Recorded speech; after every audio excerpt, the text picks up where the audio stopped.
Salawat dan salam semoga tercurah limpahkan kepada Nabi Muhammad Sallallahu Alaihi Wasallam, kepada para tabi'in, tabi'ut tabi'in, serta kepada kita selaku umatnya yang mudah-mudahan senantiasa mengikuti jejak langkahnya. Alhamdulillah para santri akhir KMI, pada pagi menjelang siang ini kita masih diberkahi umur, kesempatan untuk sama-sama kita belajar dan menyimak arti sebuah entrepreneur, pentingnya seorang muslim untuk menjadi seorang usahawan. Begitu pentingnya ketika kita lulus di sini untuk berpikir bagaimana menciptakan lapangan pekerjaan. Jadi bukan hanya bekerja tapi menciptakan lapangan pekerjaan. Masih semangat semuanya? Masih? Masih. Baik, sebelumnya izinkan saya untuk memperkenalkan diri. Mungkin udah tahu? Udah? Ya, perkenalkan, nama saya siapa? Nah, Kang Naufal Kertabudi. Biasa dipanggil Naufal. Baik, alhamdulillah telah hadir di hadapan kita semua orang yang kita tahu asetnya namun kita belum tahu siapa pemiliknya. Sudah familiar asetnya namun kita alhamdulillah dengan kebanggaan hati telah didatangi oleh beliau. Beliau ini adalah seorang pengusaha muda yang sukses dalam jenjang karirnya di usaha. Siapakah beliau? Beliau ini adalah asli orang Ciparai, Pak ya? Asli Ciparai. Ciparai asli, putra daerah. Jadi kita semua insya Allah bisa dimentori oleh beliau di dalam segi usaha. Mudah-mudahan yang mau jadi pengusaha di sini kita sama bareng-bareng untuk menggapai, maupun itu usaha di peternakan, perikanan dan lain sebagainya. Nama beliau adalah Bapak Ilham Nurdiansah SH. Tempat tanggal lahir Bandung 20 Desember 1981. Pendidikan terakhir yang beliau rasakan adalah sarjana hukum di Unpar. Kemudian sekarang perjuangan beliau di dalam dunia usaha, ketika masuk sekolah dasar, masih sekolah dasar beliau sudah merasakan hidup perih. Bagaimana beliau pernah berjualan layangan, tahu layangan? Hobi saya kan main layangan. Nah, beliau pernah berjualan layang-layang, kemudian hidup dan besar di ruang lingkup atau dunia usaha. SMP beliau mulai menggemari dunia olahraga, badminton, main bola, renang, basket, voli dan lain-lain. Kemudian ketika naik ke jenjang SMA, beliau diajarkan oleh bapak beliau dan mengikuti langkahnya untuk masuk ke dunia usaha seperti buka toko, jaga toko dan lain-lain. Dan alhamdulillah beliau lulus sarjana hukum di Unpar. Kemudian setelah lulus kuliah, beliau melanjutkan di dunia usaha. Apa usaha beliau? Ada yang tahu? Jadi kalau kita nih santri renang kemana? Mugi Jaya. Futsal di mana? Mugi Jaya. Badminton di mana? Mugi Jaya. Nah, itu adalah aset-aset beliau yang ada di daerah Ciparai. Belum ada aset-aset yang belum bisa kami sebutkan semuanya. Nah, kemudian beliau memfokuskan untuk mengembangkan jual beli truk. Tahu truk? Truk? Tahu truk? Truk itu mobil angkutan barang. Nah, beliau memfokuskan di sana, kemudian akhirnya berkembang sehingga pada saat ini ada sekitar ratusan truk yang sudah terparkir di rumah beliau. Alhamdulillah, Masya Allah. Alhamdulillah, Masya Allah. Nah, jadi kalian kan kemarin kepo, termasuk saya juga kepo. Siapa sih yang punya Mugi Jaya? Kita kan sering ke sana, kemudian sering main di sana. Nah, sekarang alhamdulillah kita kedatangan tamu yang besar. Syukur alhamdulillah. Tepuk tangan semuanya. Juga satu lagi permohonan maaf dari Bapak Haji Iman, karena kan sekarang sebetulnya ada dua pemateri, sistemnya talkshow, Pak Haji Ilham sama Pak Haji Iman. Cuman beliau belum bisa menyempatkan hadir ke sini dengan beberapa kesibukan beliau. Mudah-mudahan di tahun depan beliau bisa datang dan memberikan materi tentang dunia usaha kepada kita semua. Amin amin ya rabbal alamin. Baik, untuk mempersingkat waktu dan mungkin kita juga sudah menunggu-nunggu bagaimana perjalanan dan juga perjuangan beliau sehingga bisa menjadi sesukses sekarang. Mari langsung saja kita simak.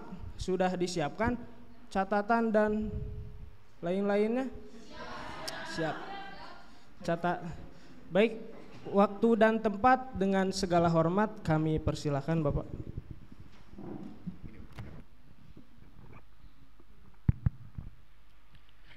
Bismillahirrahmanirrahim.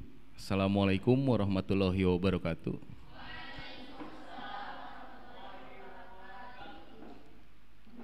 Pertama-tama saya panjatkan puji dan syukur kehadirat Allah Subhanahu wa taala.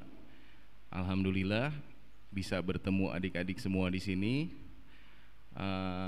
Mudah-mudahan ilmu yang saya dapat, pengalaman yang saya dapat 1,5 jam ya? 1 jam ya? Akan saya rangkum, akan saya berikan, dan mudah-mudahan bisa jadi bekal buat adik-adik semuanya ya. Tadi saya tanya tanggal 22 Mei ini ya kelulusannya. Berarti umurnya berapa nih? 17 tahun sekarang? 17, 18, alhamdulillah. Dari penampilan sih alhamdulillah udah sip lah. Insya Allah ini sukses semua.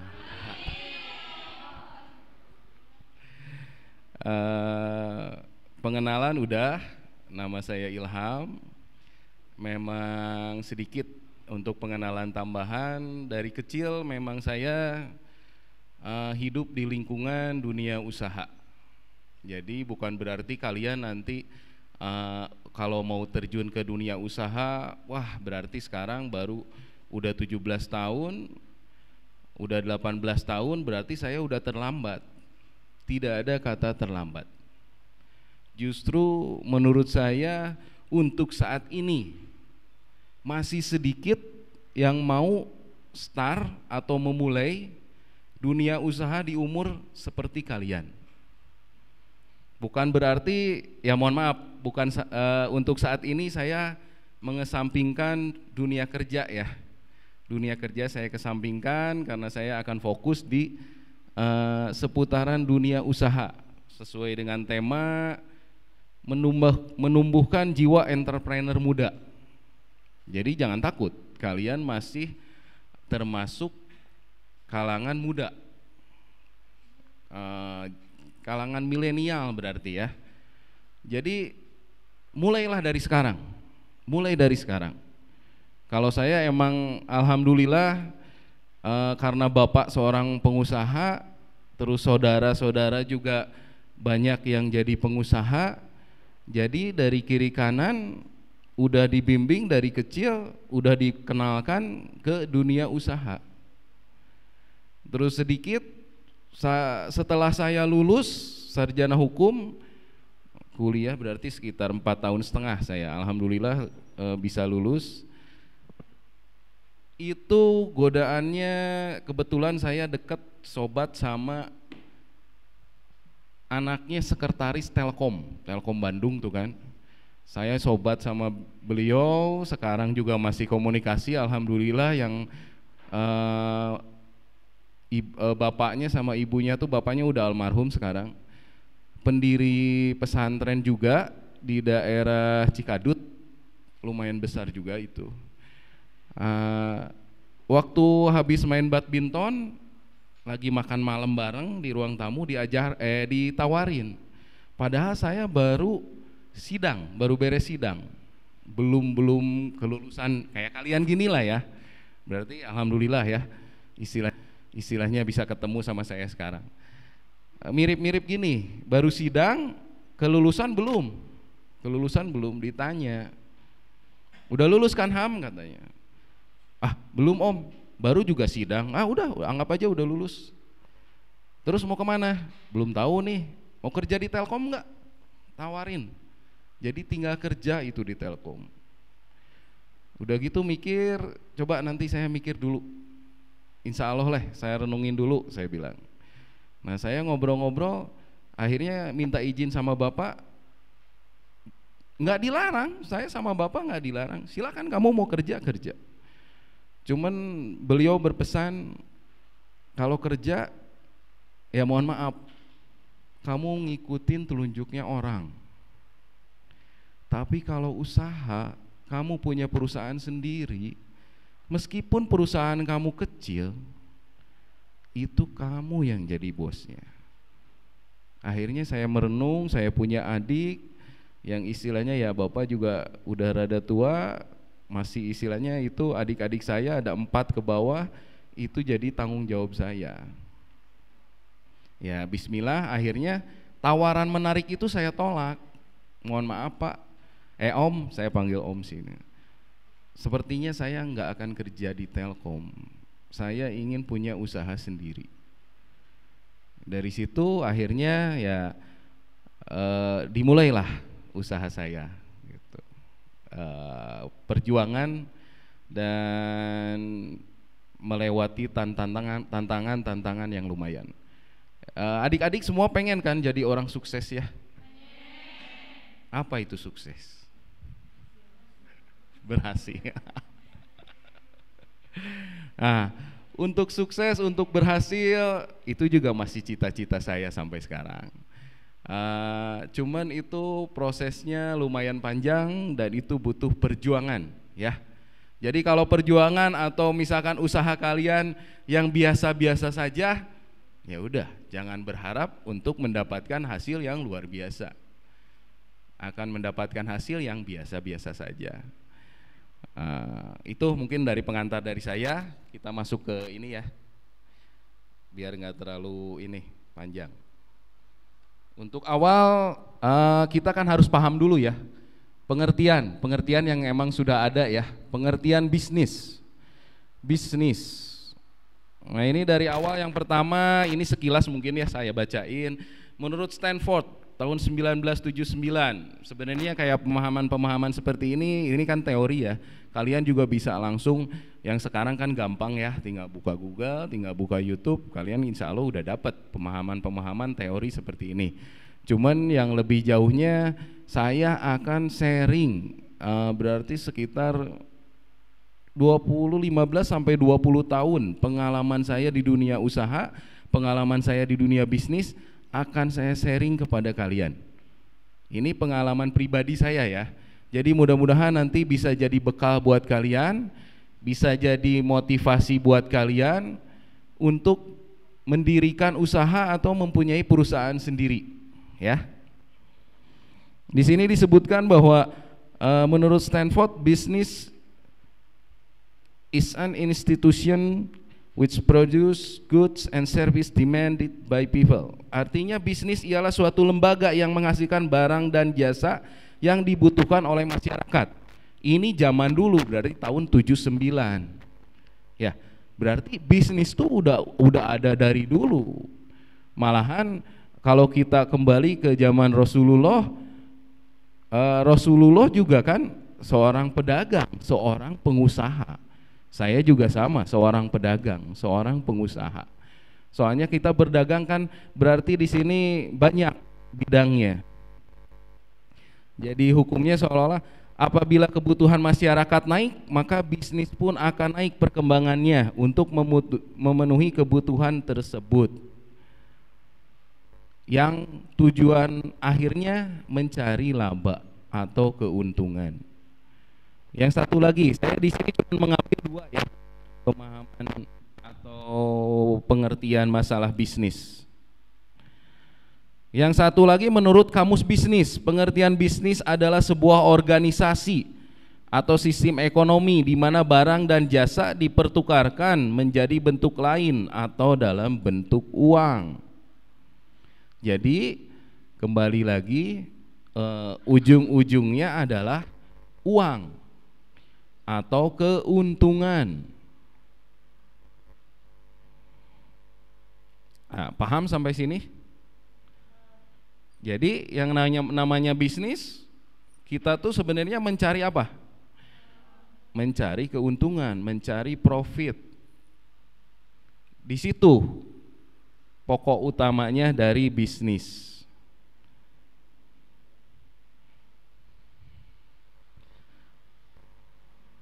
Udah?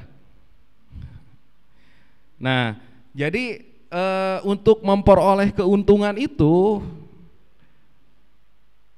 kita harus berusaha mencari selisih. Kalau misalkan kayak kalau saya emang bergeraknya di bidang jasa. Di bidang jasa. Jadi yang saya jual apa? Jasa angkutan. Jadi saya dapat ongkos, seperti saya ada kontrak sama Indofood ya, bahwa Indomie itu pabriknya Indomie itu di Padalarang. Kalian bisa Pak Noval ini bisa sebenarnya dari sini mau kunjungan ke pabrik Indofood itu bisa. Jadi kalian bisa lihat prosesnya seperti apa. Itu bisa sebenarnya. Jadi kalian kan paham dari produksi sampai hasilnya jadi Indomie yang sebungkus itu ya, yang biasa kalian makan kan ya. Nah itu saya narik juga di situ. Pabriknya di Padalarang. Pabriknya ada di Padalarang. Kalian keluar tol Padalarang, belok kiri, sebelah kanan ada pom bensin. Jalannya nggak begitu gede, sama jalan 2 kali jalan inilah gerbang depannya. 2 kali gerbang mau masuk sinilah. Tapi ke dalamnya besar. Di situ ada 2 pabrik, pabrik Promina, Gizindo, makanan bayi, itu satu grup juga sama Indofood. Yang keduanya sama Indofood Noodle Division. Nah, itu saya juga narik juga di situ. Ada sekitar 28 unit truk saya di sana. Tiap hari muat, yang kirim wilayah Jawa Barat sama Jawa Tengah yang saya ambil. Jadi saya dari situ bawa barangnya dia, bawa Indomie, dikirim misalkan ke daerah Majalaya sini. Nah, itu saya dapat ongkosnya. Ongkos juga saya tuh nggak dapat, misalkan ongkos saya dapat 1 juta, nggak murni saya dapat 1 juta, dipotong biaya sopir, dipotong biaya pengeluaran bahan bakar, dipotong pengeluaran administrasi di kantor saya, dipotong juga istilahnya perbaikan kendaraan, bayar STNK. Nah itu bagian-bagiannya. Jadi kalau misalkan bisnis, kalian mau paham usaha, mempunyai suatu perusahaan, kalian harus terjun, kalian harus turun.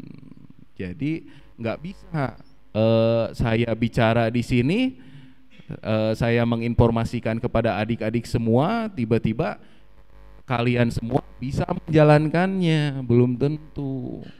Karena pemahaman, pendewasaan itu didapatnya di lapangan, ya. Meskipun misalkan ini sama saya ada di klasifikasi jadi 2 ya, untuk contoh saja yang termasuk ke dalam bisnis. Yang termasuk ke dalam bisnis yang pertama itu misalkan penjual makanan dan minuman. Ya, Kayak penjual gorengan itu juga sama bisnis. Ya, belum tentu penjual gorengan pendapatannya lebih kecil dari misalkan pegawai bank misalkan yang emang kelihatan, atau jangan pegawai bank, atau yang kerja sebagai PNS. Belum tentu, karena yang namanya bisnis di sini ada seninya dalam bisnis. Dalam bisnis kalian bisa dapat untung yang sangat besar. Tapi kadang-kadang kalian tidak dapat untung sama sekali. Malahan tidak jarang juga mendapat kerugian. Di sini seninya. Mental kalian harus lebih kuat, karena yang menentukan siapa kalian sendiri. Saya ambil contoh di sini kayak penjual gorengan, penjual cireng, ya istilahnya kayak yang kecil ya. Cuman ini saya contoh kayak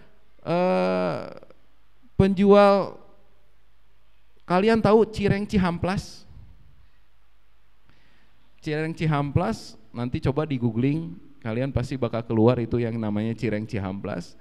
Diisi bumbu kacang pedas dalamnya, itu lakunya luar biasa. Itu dari jualan cireng. Dari jualan cireng loh. Yang punyanya istilahnya rumahnya juga ya omsetnya bisa lebih besar dari yang punya kafe. Padahal dia jualannya pakai roda. Pakai roda, cuman sekarang dia udah paham, udah mulai ekspansi, udah memperluas. Jadi udah banyak cabangnya di Bandung sekarang. Itu dari jualan cireng. Nah, itulah bisnis. Jadi dari hal yang kecil juga kalian bisa dapat untung yang besar. Cuman harus ada kemauan di situ. Ada prosesnya yang harus kalian lewati. Kayak jualan batagor. Batagor Riri, tahu? Belum tahu juga. Nanti coba googling. Nah, itu yang belinya juga sama dia di tempatnya tuh dipajang sampai tembok-temboknya udah mau penuh sama foto-foto artis yang beli di situ. Ya, jadi dari jualan batagor itu sampai dia punya tempat di tengah kota, sampai viral yang belinya, kebayang yang belinya satu Indonesia ke Bandung dari batagor gitu. Ya. Nah, balik lagi yang kedua kan saya jasa ya. Ya jasa, ada apa aja kalau misalkan yang bergerak di bidang jasa? Apa? Menjahit. Nah, itu juga menjahit. Itu jasa yang dijualnya. Yang lainnya? Nah, sekarang kan di Ciparai lagi banyak nih ya, tukang cukur apa? Asgar ya, asli Garut.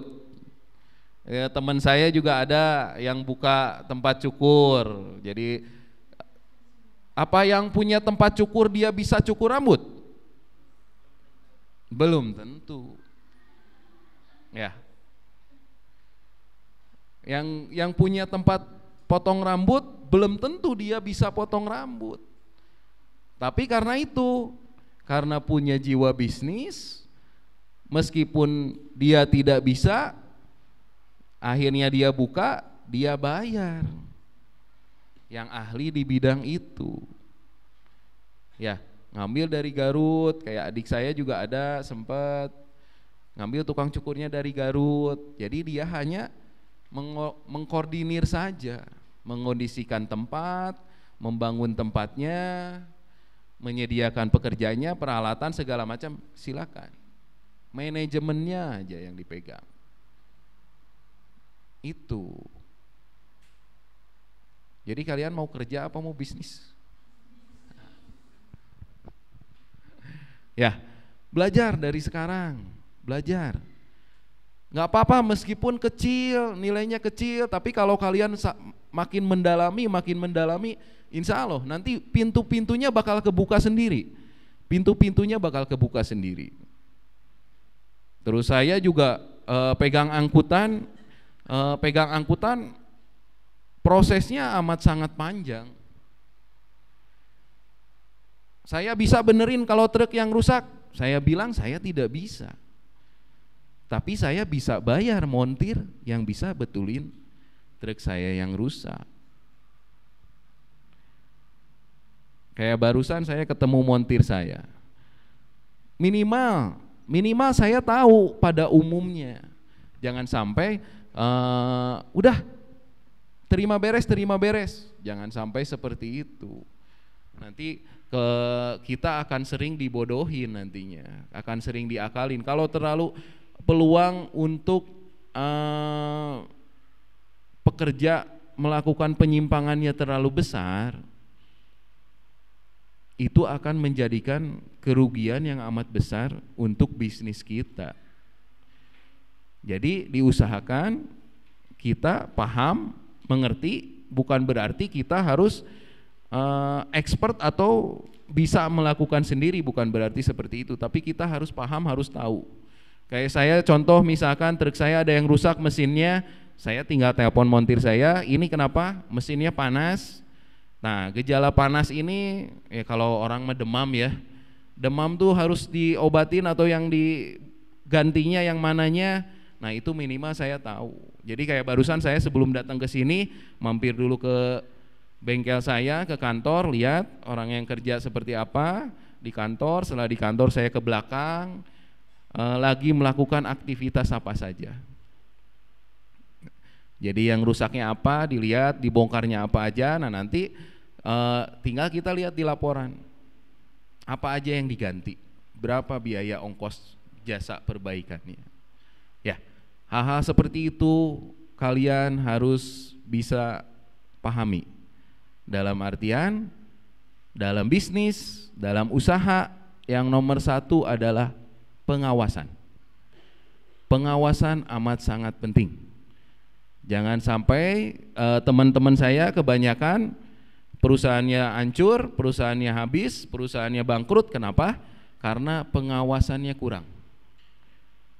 Anggapan sudah bisa berjalan sendiri, dia tinggal main, pakai uang, ya istilahnya konsumtif, akhirnya hutangnya udah ngebludak, kerugiannya sudah besar, dia baru tahu. Akhirnya susah untuk merecovery-nya, untuk memperbaikinya. Ya. Pentingnya bisnis saat ini. Kenapa bisnis itu penting? Ada yang tahu? Kenapa? Membuka lowongan kerja. Ya. Sekarang pekerjaan susah apa gampang? Nah, kalian bisa buka lowongan kerja sendiri.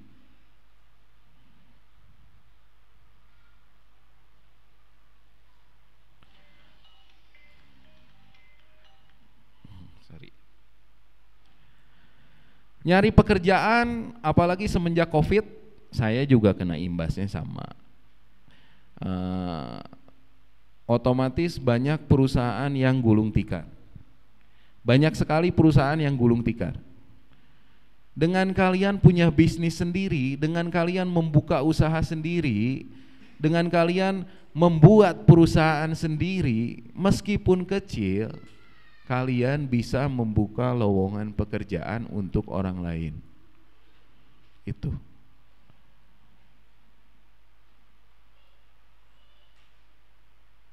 Kayak saya sekarang beranggapan bisa menghidupi berapa kepala keluarga. Karyawan sekarang saya ada 140-an lah kurang lebih. Kebanyakan sopir sih ya. Kebanyakan sopir, staf, montir, sama ya bagian admin lah. Jadi kita bisa menghidupi berapa kepala keluarga, di mana dia punya istri, punya suami, punya anak. Mudah-mudahan kita bisa bermanfaat untuk orang lain. Itu yang tujuan utamanya. Jadi kita bisa membuka lowongan pekerjaan di mana sekarang pekerjaan sedang susah-susahnya. Persaingan untuk bekerja sangat berat, sehingga di saat posisi seperti saat ini kita malah bisa membuka lowongan pekerjaan untuk orang lain apabila kita mempunyai bisnis sendiri. Yang kedua, kalian bisa mulai dari sekarang. Bukan berarti kalian ada yang mau melanjutkan kuliah? Ada? Ya itu istilahnya pilihan ya, balik lagi ke kalian mau melanjutkan atau misalkan mau memulai usaha atau mau memulai berbisnis. Ya. Sebagai contoh, Masjid Agung, tahu Masjid Agung? Masjid Besar Ciparai. Nah, di sebelahnya tuh ada toko baju, ya baju, celana, segala macam perlengkapan aja ya. Itu toko Laksana. Tahu? Oh, berarti kalian suka belanja ke situ ya. Yang punyanya tahu? Yang punyanya pasti kalian nggak akan nyangka kalau itu yang punyanya. Alhamdulillah karena saya ketemu dengan beliau tuh satu hobi. Saya suka main trail. Ketemu dengan beliau di gunung, di hutan, ngobrol-ngobrol, alhamdulillah nyambung. Sampai sekarang saya ke beliau juga sudah seolah-olah menganggap sebagai bapak. Mungkin bapak yang lebih seperti sahabat ya. Bukan berarti beliau menggantikan peran bapak saya, enggak. Alhamdulillah bapak saya juga masih ada. Peran bapak saya amat sangat besar bagi saya. Cuman beliau bisa membawa saya untuk menjadi orang yang lebih religius. Karena waktu lagi ngetrail di dalam hutan dalam kondisi apapun, terdengar suara adzan, beliau langsung ke pinggir, ngambil air wudhu, langsung sholat. Meskipun di dalam hutan, kondisi seperti apapun, beliau langsung ke pinggir. Nah, alhamdulillah akhirnya saya kebawa ikut sama beliau, namanya Pak Haji Endan. Nah itu yang punya toko Laksana, Pak Haji Endan. Saya cerita sedikit, beliau SD pun tidak tamat. Mohon maaf, bukan berarti saya menghinakan, tidak. Cuman sekolah SD pun, sekolah dasar pun beliau tidak tamat. Saya dapat info dari beliau langsung. Perjuangan beliau dari mulai istilahnya bekerja pun tidak dapat gaji. Ikut bekerja di toko, hanya setahun sekali pulang, itu dikasih ongkos sama buat sedikit uang jajan, sama buat ongkos pulang lagi ke Bandung. Beliau aslinya orang Cirebon. Jadi bukan berarti kalian tidak boleh sekolah ya. Ya sekarang udah lulus dari sini, mau memulai bisnis, itu terbuka lebar peluangnya. Pak Haji Endan, SD pun tidak beres, alhamdulillah sekarang punya toko, punya kontrakan, kerjaannya sekarang beli rumah-rumah terus dia. Beli rumah, terus kemarin juga beli ruko. Jadi dulunya jualannya ngampar di pinggir pasar, jualan dalaman perempuan. Cuman tekadnya bangun subuh, orang lain belum bangun, beliau kan udah duluan. Sampai siang muter-muter buat masarin, keliling-keliling sampai ke daerah atas, daerah Gede Bage, nyimpen barang, akhirnya berkembang, akhirnya punya toko sendiri di dalam pasar. Nah, lebih berkembang lagi karena dapat untung, nggak dipakai semua. Nah, kebanyakan dari kita, mohon maaf, saya menyaksikan sendiri, teman-teman saya sendiri dapat untung 100 juta, dipakai 90 juta, 10 jutanya atau 5 jutanya untuk penambahan modal. Ya. Jadi bukan berarti tidak boleh menikmati, kalian punya hak untuk menikmati apabila kalian mendapatkan keuntungan yang besar. Atau misalkan punya keuntungan dari hasil usaha, bukan berarti tidak boleh menikmati. Kalian punya hak untuk menikmati. Cuman pakai 10 paling besar 20%-nya. Ya. Jadi yang sisanya, yang besarnya untuk penambahan modal kalian. Sabar kalau saya bilang. Harus sabar. Jadi begitu nanti perusahaan kalian atau bisnis kalian udah makin besar, makin besar, makin besar, nah kalian bisa mengatur untuk penggunaan atau misalkan menikmati hasil usaha kalian. Cuman saya sampai sekarang alhamdulillah yang saya pakai paling sekitar 10%-an lah. Sisanya ya kalau kayak adik-adik semua tanya, saya punya uang berapa? Saya uang paling cukup buat operasional perusahaan. Begitu dapat uang, saya beli tanah. Begitu dapat uang, saya beli truk. Begitu dapat uang, kayak sekarang saya lagi bangun ruko sama tempat istirahat, sama Indomaret, perizinan lagi diurus. Jadi ekspansi, kembangin perusahaan kalian, kembangin bisnis kalian. Bukan berarti kalian tidak boleh menikmati, bukan. Nikmati, cuman nikmati secukupnya. Ya, kebanyakan teman-teman saya, mohon maaf, ada yang bergerak di bidang angkutan di Soreang, itu teman dekat saya. Main motor trail juga. Truknya ada sekitar 12 kalau nggak salah dulu ya, 12 apa 15 lah. Cuman motor trailnya build up semua, dia punya 3. Ya, sedangkan saya motor trailnya yang build upnya cuma punya 1 gitu. Jadi saya menikmati, cuman berdasarkan kebutuhan saja, jangan mengikuti keinginan. Kayak sekarang saya punya keinginan manusiawi, saya pengen ganti mobil, saya pengen punya rumah lagi, kecuali kalau istri saya cukup 1 aja untuk saat ini ya. Itu manusiawi, udah punya mobil istilahnya ya alhamdulillah, sekarang saya pakai Pajero, udah berapa tahun udah beres, manusiawi kan pengen naik lagi kan. Sampai saudara saya bilang, udah tukar aja, jual Pajeronya, beli Rubicon, beli Wrangler, beli apa? Nah itu keinginan. Ya, soalnya apa yang saya rasakan, saya belum nyampe ke situ. Jadi mending saya menikmati apa yang ada sekarang. Terus terang, saya ngakalinnya buat sekarang sih, kayak misalkan saya pakai mobil, sama teman-teman di, kebenaran saya ikut DKM di Masjid Besar Ciparai ya. Jadi aduh Pajero karena sering dipakai akhirnya jadi kurang nyaman kerasanya.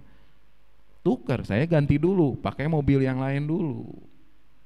Jadi begitu nanti udah pakai yang kurang enak dari Pajero, begitu pakai Pajero, aduh enak banget mobil. Ya, gitu kalau saya ngakalinnya. Jadi balik lagi ke konteks, intinya jangan buru-buru pengen menikmati hasil usaha kalian. Jadi kembangin bisnis kalian, kembangin bisnis kalian. Bukan tidak boleh menikmati, nikmati, tapi nikmati yang sewajarnya. Ya. Jadi kalian punya cadangan yang lumayan banyak. Contohnya pandemi COVID-19 kemarin, pandemi COVID ya, itu kan global sih sifatnya. Semuanya nggak ada yang nggak kena, semuanya kena. Saya juga kena. Cuman teman saya kenapa dia bisa gulung tikar? Saya pelajarin karena persiapannya kurang. Ya, kalian harus punya persiapan. Punya untung 10 juta dipakai 9 juta. Jadi nggak ada dana cadangan, nggak ada persiapan. Begitu kena masalah langsung repot, langsung kolab bisnisnya. Ya. Jadi tolong begitu kalian punya bisnis, nanti apalagi tiba-tiba dapat keuntungan besar, jangan langsung pengen menikmati keuntungan tersebut. Bukan tidak boleh, tapi silakan nikmati, itu hak kalian. Jangan lupa daratan kalau orang mah ya, orang bilang mah. Nikmati paling besar 20%-nya lah. 20%-nya kalian pakai. Ya. Balik lagi ke sini. Jadi yang kedua tadi, nggak jaminan untuk memulai bisnis harus sekolahnya tinggi, nggak. Jadi kalian mau yang lebih ekstrim lagi, saudara saya nggak sekolah, sekarang bisnisnya apa? Di bidang tekstil, punya pabrik tekstil. Itu enggak sekolah. Mohon maaf, bukannya saya menjelekan. Beliau enggak sekolah tapi jadi panutan saya. Ya, dari cara-caranya. Sampai saya lihat, malahan saya kan, beliau punya rumah di Batu Nunggal. Saya juga ikut waktu kuliah, ikut di rumahnya beliau. Mobilnya tuh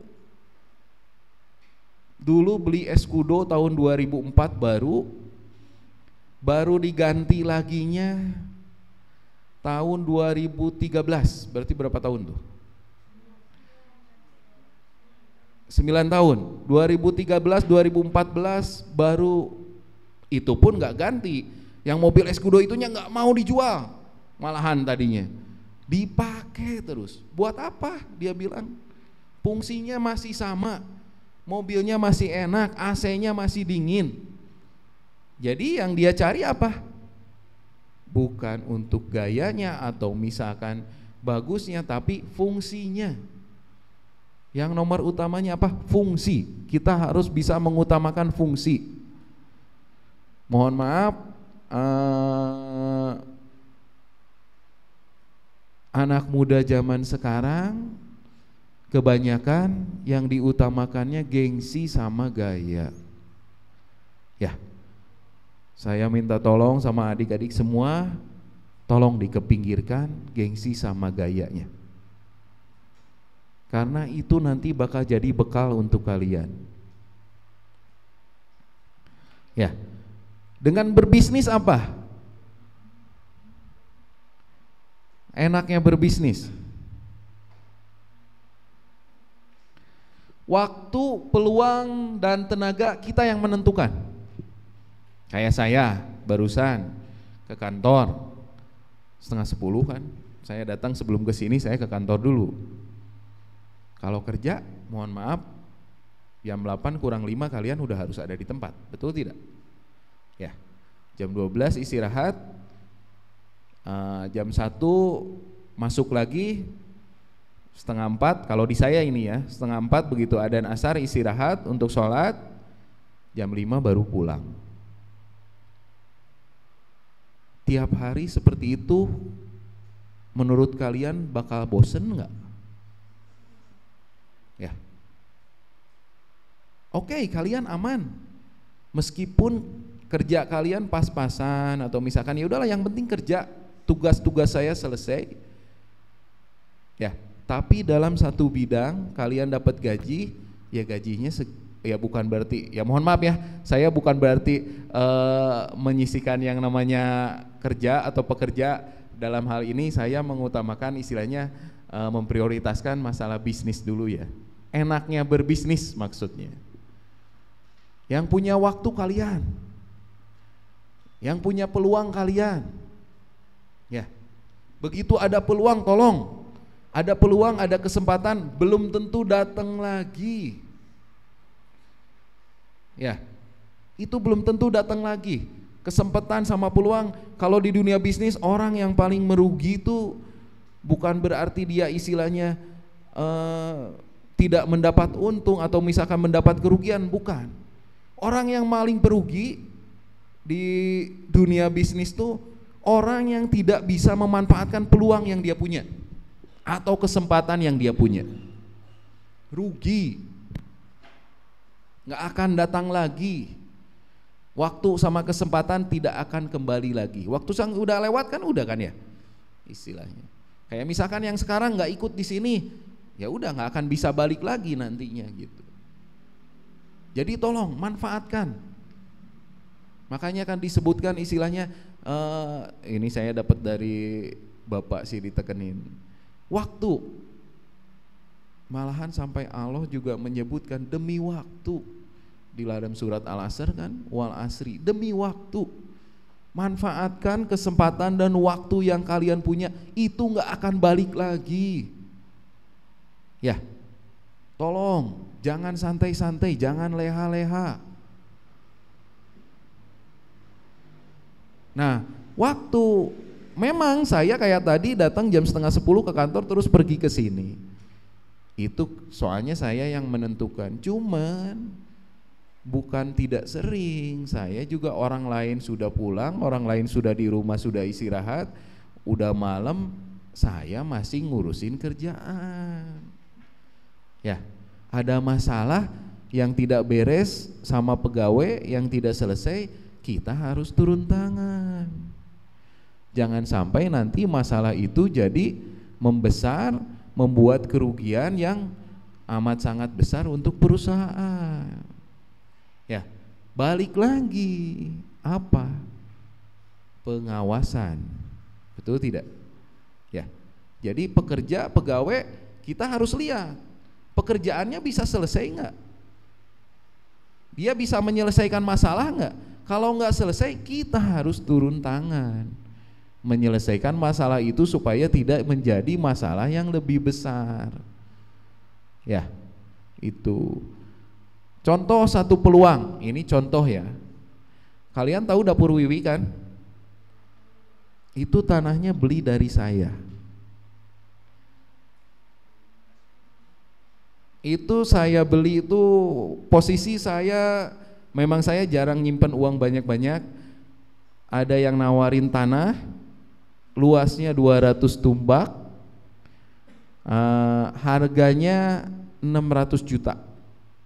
Berarti 3 juta satu tumbaknya. Satu tumbak tahu satu tumbak berapa meter? 14 meter persegi. Satu tumbak 14 meter persegi.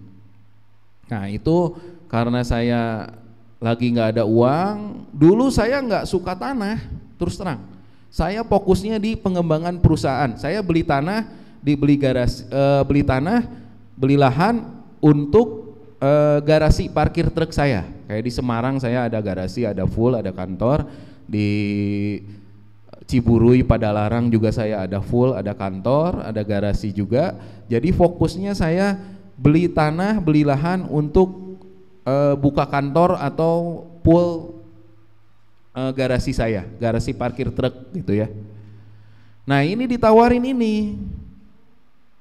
Saya bilang ke bapak saya, temannya bapak saya yang nawarin, butuh buat daftarin anaknya sekolah kepolisian katanya. 600 juta, 3 juta satu tumbaknya, 14 meter persegi, itu tahun 2014 kalau nggak salah.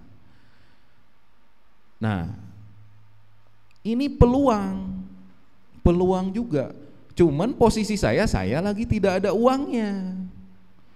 Akhirnya saya ngobrol sama kakak saya, gimana kalau kita bagi dua, saya cari pinjaman, saya bilang, kakak saya juga cari pinjaman. Akhirnya setuju dibagi dua, saya 300 juta 100 tumbak, kakak saya 300 juta 100 tumbak. Akhirnya dibeli. Nah setelah dibeli 3 bulan apa 4 bulan, yang punya rencong, yang punya dapur Wiwi tahu namanya siapa? Yang punya dapur Wiwi, saya sedikit cerita ya, kebenaran saya kenal, alhamdulillah, silaturahmi. Pak Haji Udin, Pak Haji Udin namanya ya, kalau ini nanti. Nah yang dapur Wiwi itu istri keduanya. Yang jadi untuk beliau banyak istri banyak rezeki ya, insya Allah betul berarti ya. Yang kesatunya tahu di Banjaran kan? Yang kesatunya di Banjaran, Rencong namanya. Nah itu yang pertama. Nah yang kedua ini, cuman ini kayak nggak tahu masalah ada masalah pajak atau misalkan masalah nama diganti nggak boleh sama istri pertamanya, akhirnya diganti jadi Dapur Wiwi kan ya. Ini jadi Dapur Wiwi. Nah itu Pak Haji Udin tanahnya itu beli dari saya 100 tumbak. Itu rada alot nawar ke saya. Dia tiba-tiba telepon, pertama bapak saya yang info. Itu baru 3 atau 4 bulan, malahan sertifikat balik nama saya belum selesai. Itu saya beli 300 juta, 4 bulan apa 3 bulan kemudian tiba-tiba saya ditelepon bapak saya, tanah mau dijual lagi enggak? Kata dia. Saya bilang enggak lah, pinggir jalan. Istilahnya kita mau ringannya, gampangnya, saya jualan lotek di situ juga insya Allah laku pinggir jalan, bener nggak? Ya. Nah, akhirnya udah ditutup. Oh ya udah katanya. Tiba-tiba besoknya telepon lagi bapak saya. Telepon lagi, mau dijual nggak? Enggak, saya bilang. Kakak saya juga nggak mau jual. Itu kan rapatan sama punya kakak saya. Dia 100 tumbak, saya 100 tumbak. Enggak akan saya jual, saya bilang. Kenapa emangnya? Ini katanya nawar 1M. Nah, goyah kan? Udah mulai goyang sayanya. Aduh, 1M saya bilang, kemarin 300 juta, 3 atau baru 4 bulanan lah ya, taruh 4 bulanan aja. Aduh, saya bilang deh, dari 300 juta tiba-tiba 1M. Ditawarnya. Nah, itu kan peluang kan. Padahal posisi saya sebelumnya kan kejepit dalam artian saya nggak ada uang, nggak ada dana untuk membeli tanah tersebut gitu. Cuman akhirnya saya memaksakan mencari ada celah, kebenaran ada celah, akhirnya bisa dapat dananya, dibelilah. Nah itu ditawar 1M, saya bilang aduh nantilah coba saya mikir dulu sebentar, saya bilang. Besoknya ditelepon lagi Pak Haji Udin ya, telepon sama saya. Cep ini katanya gimana, jadi nggak, mau dijual nggak katanya, dikasih nggak harga segitu. Setelah saya mikir panjang, ngobrol sama istri, akhirnya mohon maaf Pak Haji, saya nggak akan jual, saya bilang. Ya, saya nggak akan jual. Mungkin kedepannya saya buat usaha juga, saya bilang. Cuman beliau ternyata lebih berpengalaman dari saya untuk urusan transaksi jual beli. Oh gitu katanya, udah ditutup aja teleponnya. Udah kalau gitu nggak apa-apa. Besoknya telepon lagi. Cep, mohon maaf, ya kan nggak akan dijual ya tanahnya. Iya Pak Haji, insya Allah nanti saya pengen pakai buat usaha buka apalah gitu kan, pinggir jalan gitu. Oh ini mah cuma nanya aja katanya. Misalkan katanya, kalau sama Acep mau dijual, itu harganya berapa? Nggak akan saya jual Pak Haji, saya bilang. Iya ini mah misalkan katanya, angan-angan aja gitu. Nah ini Pak Haji Udin nih pinternya, angan-angan aja katanya, angan-angan Encep ya manggilnya mungkin ya, ke yang lebih muda Pak Hajinya. Encep kira-kira mau jual berapa? Nah di situ kan saya bilang ya ini kan angan-angan. Akhirnya saya terbawa sama obrolannya beliau. Saya bilang ya mungkin kalau 1,5 saya jual. Ya kan dari 300 juta tiba-tiba jual 1,5 kan 1,2 tuh lebihnya tuh. Saya belum ada pengalaman dari tanah. Itu pertama ini, kesan pertama ini, yang pertama ini saya. 1,5 insya Allah saya, kalau 1,5 nggak apa-apa deh Pak Haji, saya bilang. Terus beliaunya bilang, oh ya udah, katanya. Hatur nuhun kalau gitu, tapi nggak akan saya jual Pak Haji. Saya bilang, saya tekenin lagi, nggak akan saya jual. Iya nggak apa-apa katanya, Cep, nggak apa-apa. Ini cuman angan-angan aja kalau misalkan katanya. Oh ya udah, tutup lagi teleponnya. Besoknya telepon lagi. Cep, punten, Bapak sudah ngejual mobil, Bapak sudah ngeinihin sertifikat rumah, uang yang terkumpulnya 1,2 Cep, mohon maaf. Maksudnya gimana Pak Haji? Saya bilang kan, maksudnya gimana Pak Haji? Ya itu buat tanahnya nggak nyampe 1,5 katanya, nyampenya cuman 1,2. Saya bilang akhirnya, aduh Pak Haji, mohon maaf, saya nggak akan jual, saya bilang. Itu kan angan-angan, saya bilang kalau misalkan gitu, iya cuman kan 1,5 ya itu nggak nyampe katanya, punten lah nanti kalau mau buka tempat apa bakar ayam atau ini minat saya katanya dibuka di mana, dibantuin sama beliau sampai buat istilahnya kalau orang Sunda bilang mengolok lah ya, buat ngoloknya gitu. Sok nanti dibantuin katanya mau buka. Ya Pak Haji nanti ya saya pikirin dulu, saya bilang. Nah saya mikir dari situ 2-3 hari sebenarnya saya tetap nggak mau jual. Cuman ada yang mau jual lahan lagi di daerah Cangri sini, dekat SD tahu? Cangri tahu sini? Ada yang tahu nggak? Nah, ada yang mau jual lahan lagi, cuman pinggir jalan gini ya, nggak pinggir jalan utama. Itu sekitar 400 tumbak lebih, 500 tumbakan. Nah, akhirnya karena ada lawan, ada yang istilahnya bisa saya pindahin, terus dananya sebagian saya pergi ke Palembang, ke Padang buat beli truk ikut lelangan Pertamina. Jadi tanah tersebut saya jual seharga 1,2 M. Nah itu, jadi istilahnya untuk berbisnis, nah itu keuntungan yang besar itu bisa kita dapat. Tapi tolong balik lagi, jangan langsung bersemangat untuk menggunakan secara konsumtif dana tersebut. Saya menikmati, terus terang saya menikmati. Itu akhirnya pertama saya beli motor trail build up di situ. Sekitar 148 juta lah saya beli baru tahun 2014. Nah itu satunya. Ya sisanya, tapi kan dari istilahnya saya dapat keuntungan 900 juta, yang saya pakai 148 juta. Sisanya saya beli tanah lagi, dapatnya lebih besar, harganya lebih murah, 850.000 saya dapat satu tumbaknya, hampir 500 tumbak dapatnya, sisanya saya beliin truk. Ya si truknya kan bisa nyari uang lagi ya, buatnya nih ikut lelangan di Pertamina. Nah itu itu lebih parah lagi, yang tanah di Cangri ini yang 480 tumbak itu baru sebulan juga belum, saya beli 850.000 satu tumbaknya, udah ada yang nawar 1,5 juta. Itu belum sebulan. Nah itu akhirnya saya jadi seneng sama bisnis tanah juga lahan. Jadi sekarang gitu, makanya seneng beli tanah-tanah yang murah tapi yang istilahnya minimal ada akses jalan ya, buat istilahnya nanti perkembangannya kan jadi cepat. Kayak yang di Cangri itu sekarang kan pasaran udah 5 jutaan lah, 5 juta 6 jutaan satu tumbaknya sekarang. Jadi seperti itu. Jadi kalian harus bisa memanfaatkan peluang yang kalian temui, memanfaatkan waktu yang kalian punya, karena waktu tidak akan kembali lagi. Karena orang yang paling rugi di dunia ini adalah orang yang tidak bisa memanfaatkan waktu yang dia punya dengan baik.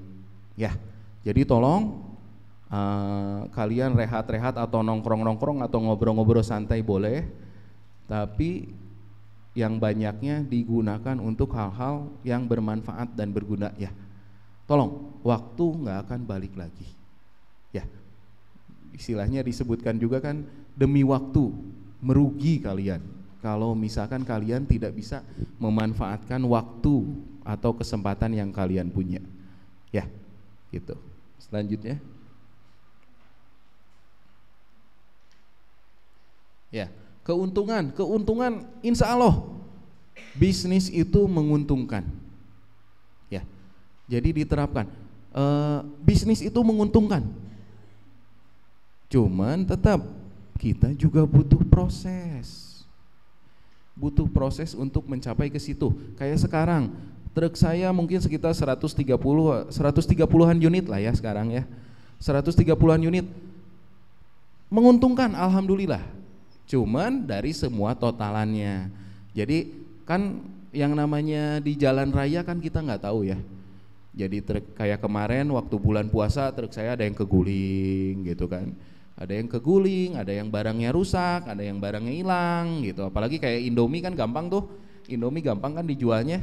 Jadi ya mohon maaf, kayak sopir sendiri juga dia kalau butuh uang apa dijual sama dia 2 dus atau 3 dus gitu, alasan hilang padahal dia yang ngejual sendiri gitu. Ya seperti itulah.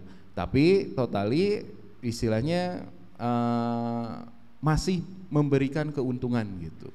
Jadi dari 100 yang tidak memberi memberi keuntungan tuh 2 atau 3 atau sampai 5 ya udahlah is okay. Masih ada yang 95-nya yang masih memberikan keuntungan kepada kita gitu ya.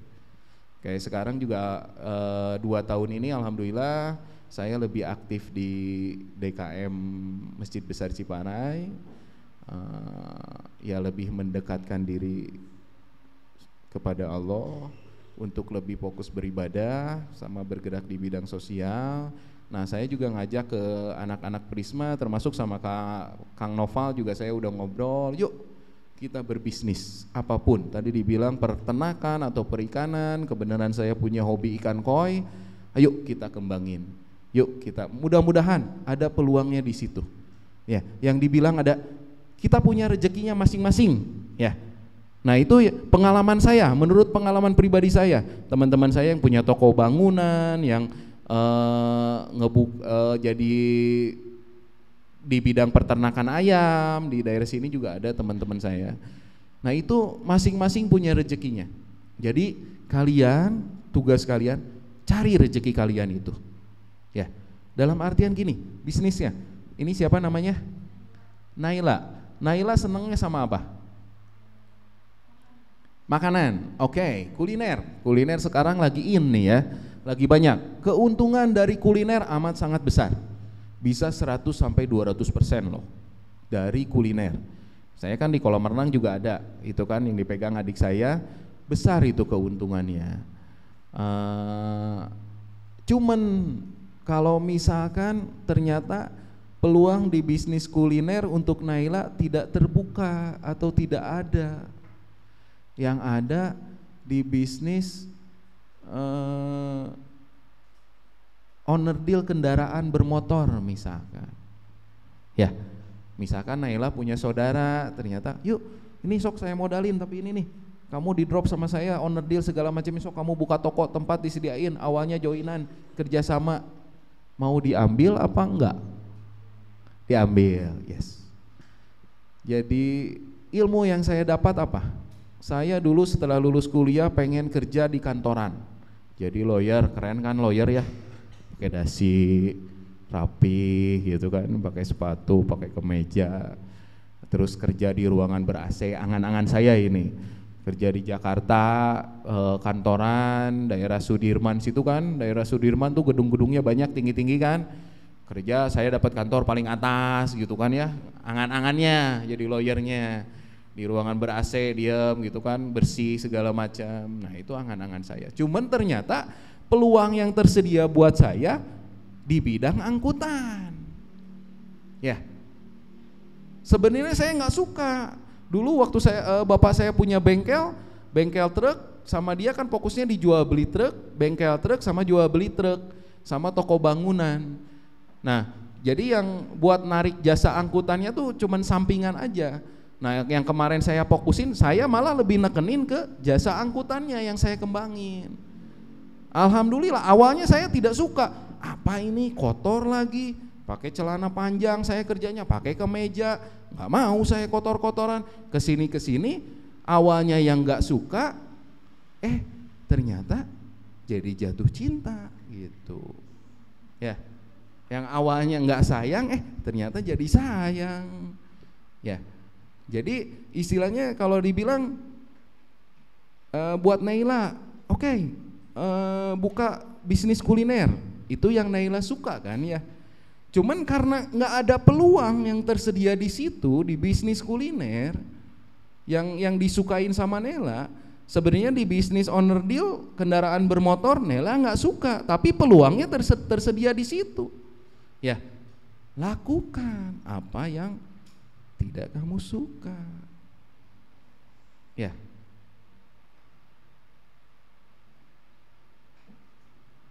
Jadi dengan berjalannya waktu, insya Allah rasa suka, rasa cinta itu akan tumbuh dengan sendirinya. Kayak sekarang saya udah nggak jadi beban. Kerja ke kantor apa ada masalah, udah beresin clear, udah kerja. Sudah menikmati akhirnya. Yang awalnya tidak suka, saya pengen mengerjakan sesuatu yang saya suka, karena yang saya suka itu tidak ada, peluangnya tidak tersedia, bukan tidak tersedia maksudnya lebih tersedia, peluangnya yang lebih besar, ternyata yang saya harus berkotor-kotoran.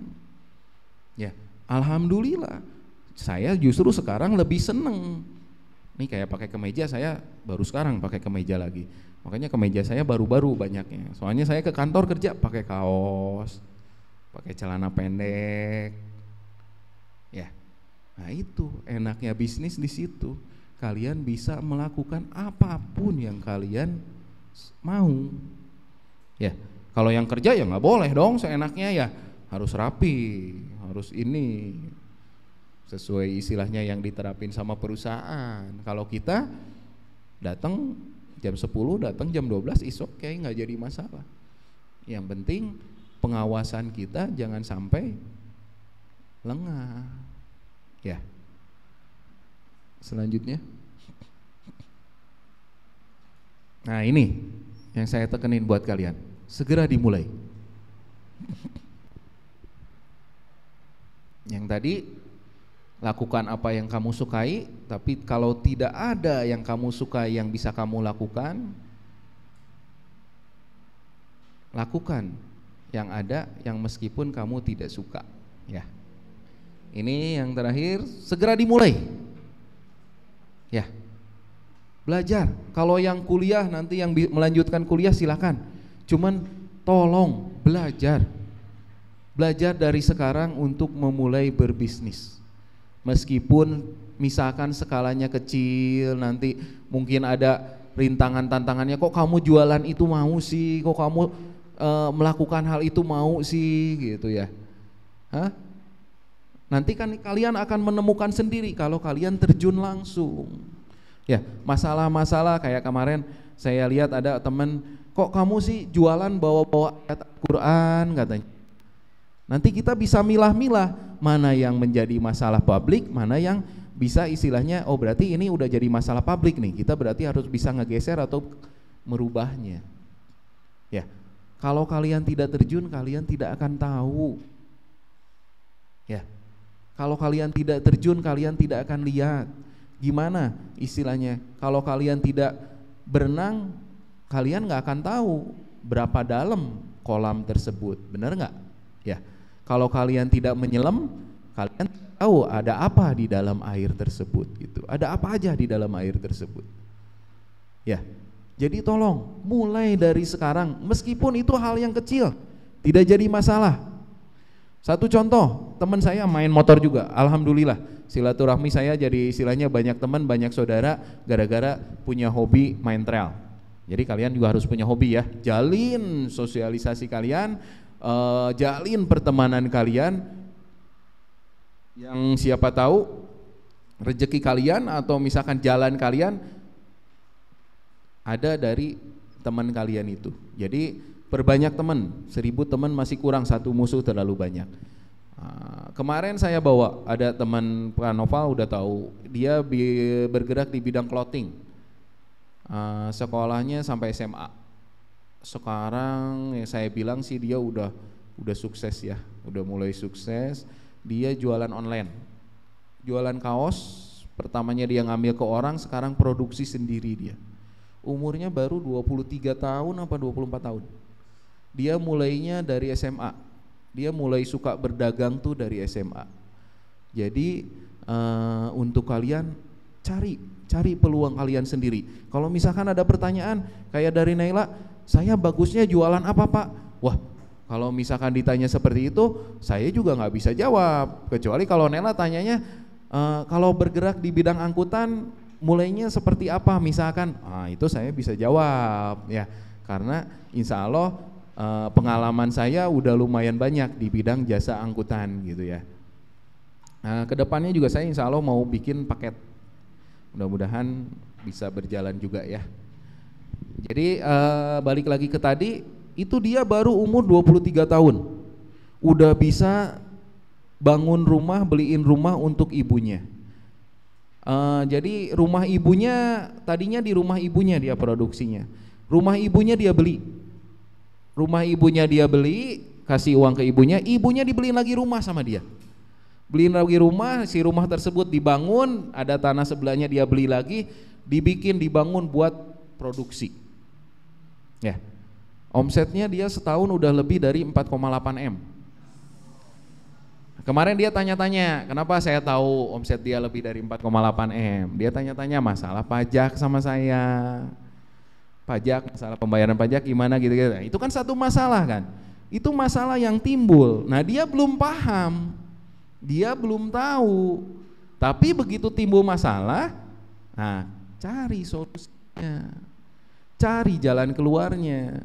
Prosesnya lama ya, istilahnya dia bisa omset lebih dari 4,8 M itu prosesnya panjang. Saya juga tahu.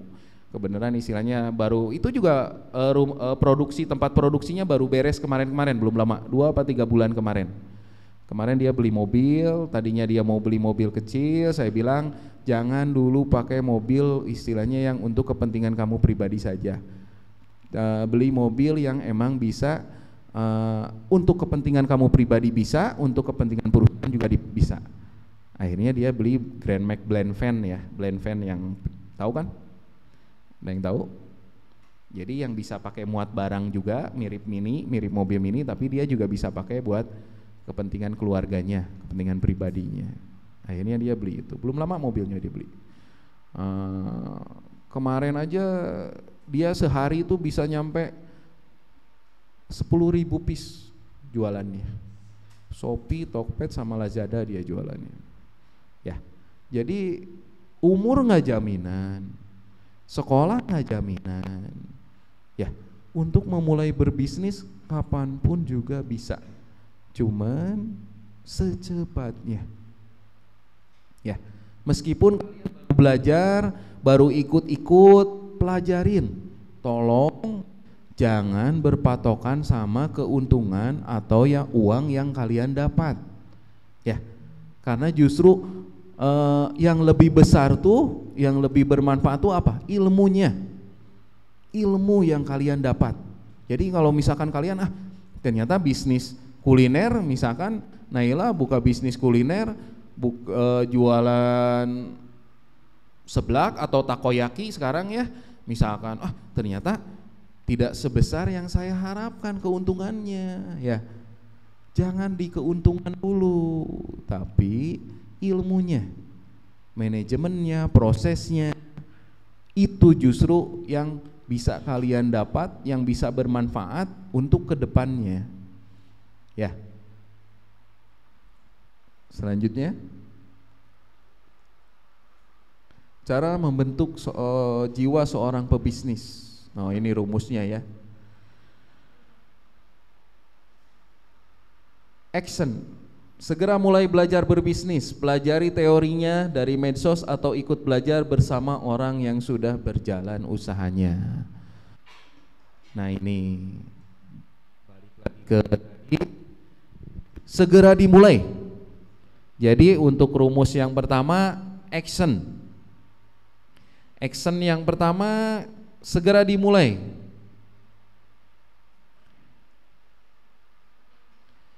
Yang tadi saya bilang, kalau kalian tidak memulainya, kalian tidak akan tahu. Kalau kalian tidak memulainya, kalian tidak akan paham. Saya jamin. Ya.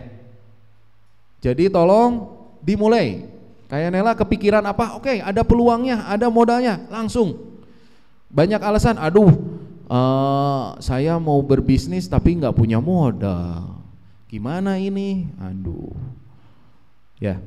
Jadi tolong cari solusinya, insya Allah nanti bakal ketemu. Cari peluangnya di mana. Meskipun dimulai dari hal yang kecil dulu. Soalnya yang besar dimulainya dari yang kecil. Kalau kalian tidak menghargai uang kecil atau misalkan usaha-usaha kecil kalian tidak akan mendapatkan yang besar. Ya, untuk mencapai ke posisi yang besar tuh, sesuatu untuk mendapatkan sesuatu yang besar tuh ya kalian harus mulai dari yang kecil dulu. Kalau kalian mulai langsung dari yang besar, saya jamin kalian bakal kaget, nanti nggak akan bisa mengelolanya, ya akhirnya habis lagi. Jadi mulai dari yang kecil, kerugian kecil nggak apa-apa, is okay. Jadi kegagalan, meskipun itu banyak kegagalan yang kalian lewati, itu bakal lebih membuat kalian lebih expert ya, lebih ahli dalam bidang itu. Kayak misalkan awal kurang garam, bikin seblaknya, kayak misalkan Naila ternyata kurang pedas atau apa, terus bereksperimen, terus kembangin usahanya. Ya. Yang kedua, Buat usaha kecil, nggak apa-apa untung kecil. Yang paling utama adalah ilmu yang kita peroleh dari usaha kecil tersebut. Ini yang tadi. Yang selanjutnya, next. Masalah rugi, ditipu orang, keuntungan yang kadang tidak sesuai yang kita harapkan. Nah, hal-hal inilah yang akan membuat kita menjadi lebih memahami dan menguasai apa yang dinamakan dengan bisnis. Ya, makanya tadi saya bilang kalian harus terjun, kalian harus mendalaminya, kalian harus menyelaminya. Kalau kalian tidak terjun, kalau kalian tidak action, kalian tidak akan tahu. Ya, jadi hal-hal apa yang merugikan, hal-hal apa yang istilahnya yang namanya, kalau bisa mah kalian jangan sampai ketipu sama orang lah ya. Udah lulus dari sini harus pintar-pintar, jangan sampai diajak keuntungannya 20% nih, yuk kamu tinggal invest uang aja, kamu tinggal duduk manis. Nggak ada itu. Saya minta tolong, nggak ada keuntungan yang terlalu besar. Tolong jangan mau kalau misalkan ada yang mengajak, ayo ini keuntungannya besar, ayo dari 1 juta dapatnya 200.000 sebulan 20%, itu nonsen, nggak masuk akal. Ya, kalau kalian udah terjun di bidang bisnis, kalau kalian udah menjalankan satu usaha, tiba-tiba diajak untuk mendapatkan keuntungan yang sangat besar, kalian akan langsung tolak. Kenapa di TV banyak yang ketipu? Ya, tentu kalian sudah tahu ya, di TV ada yang investasi yang namanya investasi bodong, tahu kan? Pinter mereka yang ngumpulin, yang awalnya Naila, misalkan yang investor pertama, oke, saya kasih dari investasi Naila 10 juta, saya kasih keuntungan 2 juta. Nah nanti teman-teman yang lainnya tiba-tiba ikut, diajak sama Naila, dikasih tahu ini bener loh, saya dapat keuntungannya segini. Ya, setelah semuanya ikut, ini ada apa? 46 orang ya? Berapa ini? 46 orang ya semuanya ya? 50 orang aja taruh. Ada 50 orang, 1 juta berarti saya udah dapat 50 juta. 50 juta, nah ke Naila ngasih 500 juta, kalau satu orang 10 juta, saya udah dapat 500 juta, ke Nela ngasih 2 juta selama 3 bulan, berarti Nela kebagian 6 juta. Teman-teman Nela mungkin ada yang kebagian juga berapa? 400 juta, taruh saya habis 100 juta, 400 jutanya saya bawa kabur. Ya, gitu jadi sistemnya. Tolong yang ngajak investasi, coba dipelajari lagi, dipahami lagi lebih dalam. Apakah itu benar, apakah itu legal? Soalnya sekarang udah makin canggih, karena udah tahu mencari keuntungan dari berbisnis tuh sekarang udah tantangannya lebih berat lagi. Jadi ada beberapa orang yang memanfaatkan hal itu untuk melakukan hal-hal yang melanggar aturan agama dan aturan hukum ya. Jadi untuk keuntungan pribadi, masa bodoh, dia merugikan orang lain, yang penting saya bisa mendapatkan keuntungan meskipun itu tidak halal. Ya. Jadi kalau kalian udah pernah berbisnis, kalian udah pernah usaha, kalian akan tolak langsung.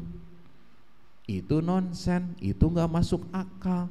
Soalnya saya juga sama, saya tukang dagang, saya usaha juga. Untuk mendapatkan keuntungan 20%, kenapa kamu mau ngasih keuntungan ke saya 20%? Berarti minimal dia harus dapat keuntungan berapa? 40% kan? Ya, buat dia 20%, buat dikasih 20%, benar nggak? Ya, kenapa mesti ngajak-ngajak ngasih 20%? Dari bank aja dia paling 2%, gitu ya. Seperti itulah. Selanjutnya, bisnis bisa kita kuasai bila bisa kita pahami dengan cara menjalaninya, melakukannya. Tidak bisa hanya dihitung-hitung, diperkirakan, diprediksi saja. Balik lagi, ya, yang namanya bisnis nggak bisa kayak matematika, 1 tambah 1 2, nggak bisa. Yang tadi saya bilang, yang tadi saya kayak kasih ilustrasi, keuntungan kadang istilahnya dapat keuntungan yang besar sekali, cuman kadang nggak dapat keuntungan, hanya bisa bayar gaji pegawai atau mendapatkan kerugian. Ya, semenjak COVID, saya juga baru terima laporan kemarin, ternyata profit saya tuh turunnya lumayan gara-gara COVID kemarin. Cuman alhamdulillah masih menguntungkan, sekitar 30% ya turunnya totalnya. Nah itu kan otomatis saya harus putar otak, gimana nih caranya buat naikin lagi omset, buat naikin lagi profit. Mau gak mau saya harus tambah lagi unitnya, saya harus nyari lagi customernya, ya, buat ngebalikin lagi, minimal ngebalikin lagi keuntungan atau profit atau omset yang seperti 3 tahun ke belakang. Ya, jadi ada penurunan kerugian juga, itu istilahnya satu masalah yang harus ya kita cari solusinya gimana caranya. Kalau perusahaan-perusahaan besar dia kan nggak mau tahu, pokoknya profit nggak boleh turun. Jadi profit meskipun kenaikannya kecil tetap harus naik. Ya. Kalau saya sih kemarin ya masih alhamdulillah, masih mendapatkan untung juga masih alhamdulillah gitu kan.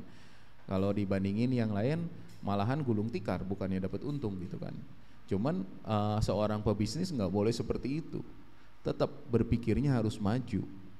Gimana caranya bisa berkembang, gimana caranya bisa istilahnya perusahaan tuh makin besar. Ya. Jadi cari solusinya. Kalian yang menentukan sendiri. Ya. Dimulai dari sekarang. Coba yang kepikiran sekarang apa? Ya, belajar dari hal-hal yang kecil. Nah nanti untuk menjadi besar ya harus dari kecil dulu, biar nanti istilahnya kitanya nggak terlalu kaget untuk melewati proses-prosesnya. Nah balik lagi, selanjutnya saya kasih rumusnya nih ya. Rumus dari berbisnis yaitu 3A.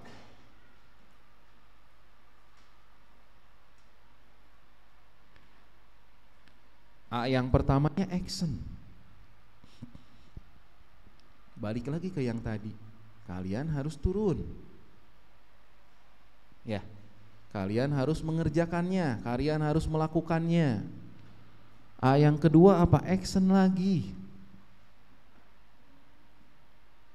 A yang ketiga action lagi.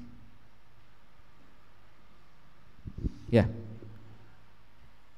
Jadi harus dimulai, harus dilakukan, jangan terlalu berhitung-hitung. Aduh, nanti rugi nih. Enela mau bikin kuliner, nanti rugi, nanti ada yang beli nggak ya? Nggak akan mulai-mulai. Ya, modalnya nggak ada.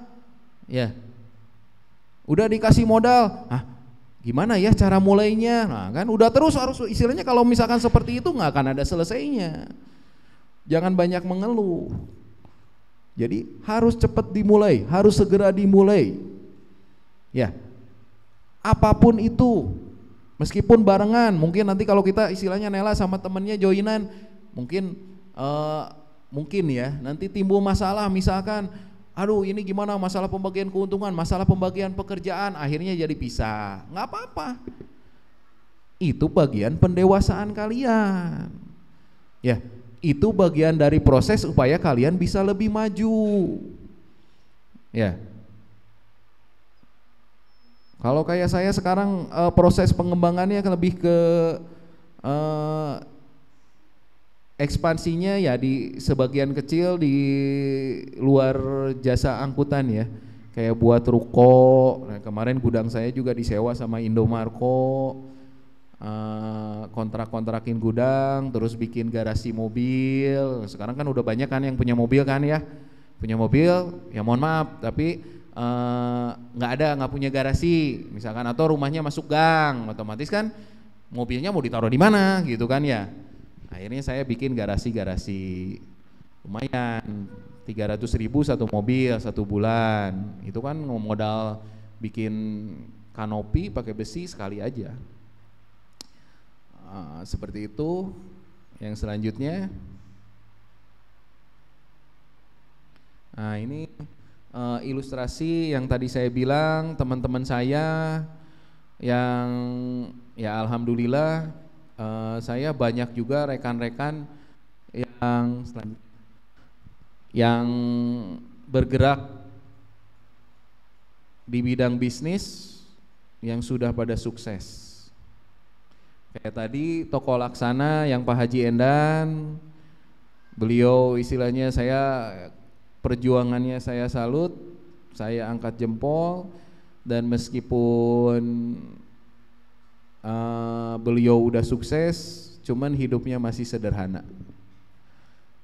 Tetap low profile, karena istilahnya yang beneran punya nggak akan ingin terlihat bahwa dia punya gitu ya. Jadi jangan sombong.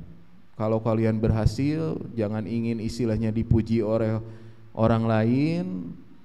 Cuman tolong jadikan ilmu, jadikan bekal untuk kedepannya. Jangan cepat berpuas diri. Ini saya udah dapat keuntungan 10 juta, ini saya udah dapat keuntungan 100 juta, tolong itu simpan baik-baik sama diri kalian. Nah sekarang yang saya lihat sih yang lagi ya ini kan seangkatan ini semua ya, seangkatan. Nah, nanti setahun atau 2 tahun kemudian tiba-tiba ketemu lagi kalian udah sukses, tapi teman-teman kalian nggak tahu prosesnya seperti apa. Ya, kan itu keren kan ya. Tiba-tiba udah sukses saja, nggak tahu nih punya apa. Ngobrol-ngobrol lagi reuni, ternyata ngobrol-ngobrol, yuk makan yuk di kafe apa? Oh itu ternyata itu kafenya punya saya, itu rumah makannya punya saya. Ya, jadi jangan langsung berbangga diri, jangan langsung berpuas diri dengan hal yang baru kalian dapat. Kalau bisa simpan baik-baik buat kalian. Cukup kalian yang tahu, ya nggak apa-apa. Nanti teman-teman sendiri atau saudara atau apa nanti bakal tahu sendiri. Yang namanya kalau istilahnya udah sukses, udah ada kemajuan, saudara, teman nanti juga bakal datang sendiri. Calon juga nanti datang sendiri dengan sendirinya. Ya, alhamdulillah. Udah, nih Pak Riki yang tadi bergerak di bidang clothing, ini saya kasih contoh sama kalian biar kalian juga istilahnya bisa ngebuka pikiran, kreativitasnya dikembangin, inisiatifnya dikeluarin. Selanjutnya Bebek Ali Borme, tahu? Pernah dengar? Bebek Ali Borme omsetnya sehari 20 sampai 25 juta jualan bebek sehari itu. Itu saya dari kuliah dekat sama dia, dari mulai sepi jualannya, baru mulai dia buka tahun 2001, saya kenal dia tuh 2002, 2003, udah jadi teman dekat. Kalian kalau ngeklik di YouTube coba buka Bebek Ali Borme pasti keluar. Itu sekarang jualan di Pati Ukur dia. Terus Bebek Aris tahu yang di Bojong Soang? Bebek Aris itu adiknya. Itu adiknya. Cuman dia lebih pinter lagi karena dia bikin franchise, buka cabangnya di mana-mana. Kalau yang Bebek Ali cuman satu, dia nggak mau buka cabang di mana. Jadi satu udah cukup. Rumahnya juga di perumahan di daerah Suci. Sama di daerah dekat Telkom itu dia punya 2 rumahnya. Kemarin baru beli tanah lagi di Lembang. Itu dari jualan bebek loh. Ya. Jadi untuk bisnis, untuk usaha, jangan patah semangat. Yang paling utama mental kalian harus dikuatin. Ya. Jangan karena gagal tolong.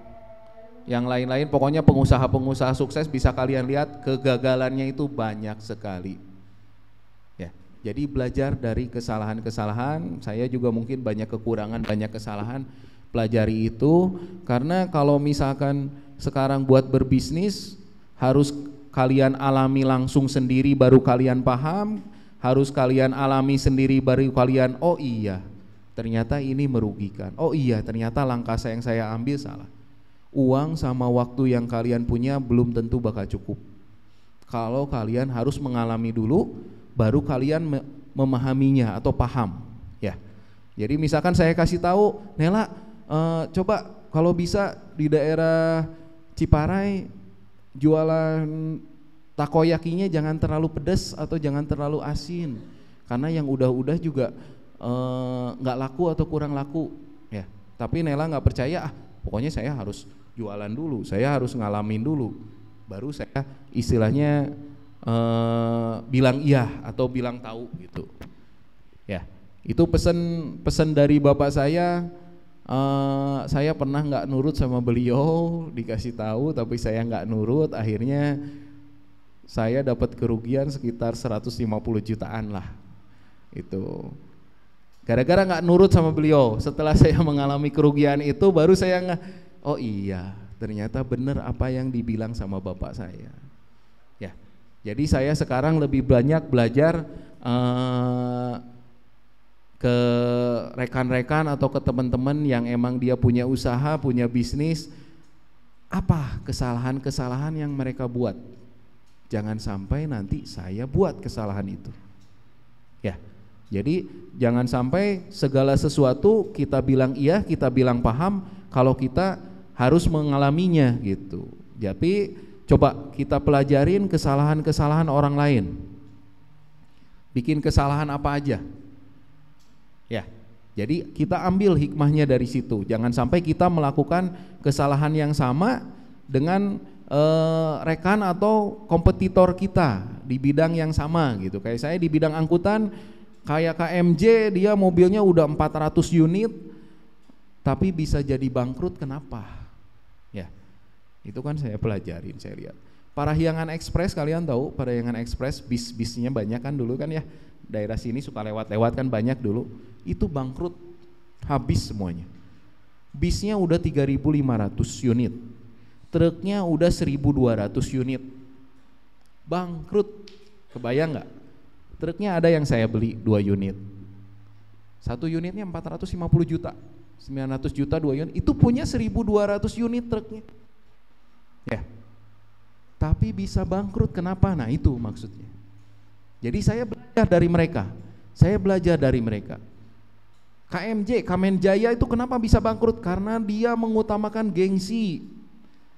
Adu lelang Mayora, tahu Mayora? Produknya banyak kan, biskuit Roma, apa segala macam ya. Nah itu adu lelang, nah harganya udah di bawah, cuman dia gara-gara nggak mau kalah sama kompetitornya. Ah, bentar dulu, saya harus kalah sama dia, perusahaan saya udah besar. Meskipun udah tahu itu murah, diambil sama dia. Pengadaan 300 unit kendaraan kalau nggak salah, ngambil baru semua, akhirnya nggak ketutup, operasional nggak ketutup, cicilan nggak kebayar, rugi. Malah unit-unit sama perusahaan yang udah adanya juga habis, nggak bisa nutupin utang. Ya, jadi satu pesan saya lagi, tolong kalau kalian nanti ada rekanan berhutang sama saudara atau sama rekan, jangan melebihi aset yang kalian punya. Ya, jadi hutang kalian jangan melebihi aset yang kalian punya. Ya, kayak saya sekarang hutang saya paling 20%-an adalah 20%-an. Jadi kalau misalkan kalian jual aset 20% juga udah beres hutang kalian gitu kan ya. Jadi jangan sampai harga hutangnya 120%, ya asetnya 100%. Itu konyol. Konyol kalau menurut saya gitu ya, pribadi saya. Gitu, selanjutnya. Udah habis ini ya, apa? Nah, ini mulailah pebisnis dari sekarang ya. Karena kalau udah punya usaha tuh kita bebas, mandiri dan merdeka. Kenapa itu yang kecuali takut sama istrinya? Oh ya, nggak apa-apa lah kalau itu ya. Selanjutnya ini ya, tanya jawab ya. Ya, selanjutnya ke tanya jawab ya. Ada yang mau ditanya? Silakan. Ini yang di depan dulu, nama sama. Itu aja.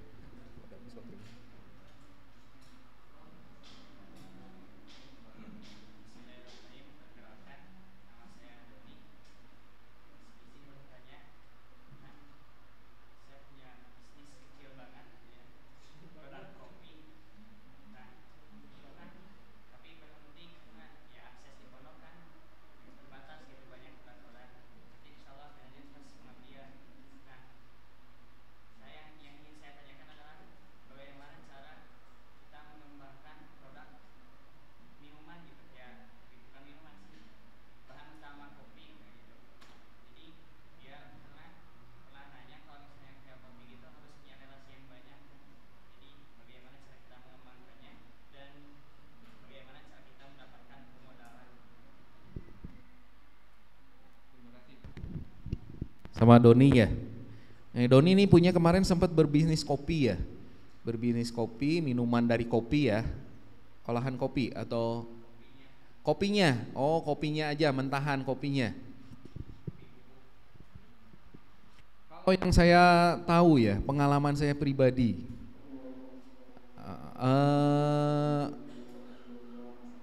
punya teman yang banyak itu amat sangat menguntungkan. Jadi cari teman sebanyak-banyaknya. Yang paling gampang dari hobi. Doni suka main bola? Enggak, hobinya apa?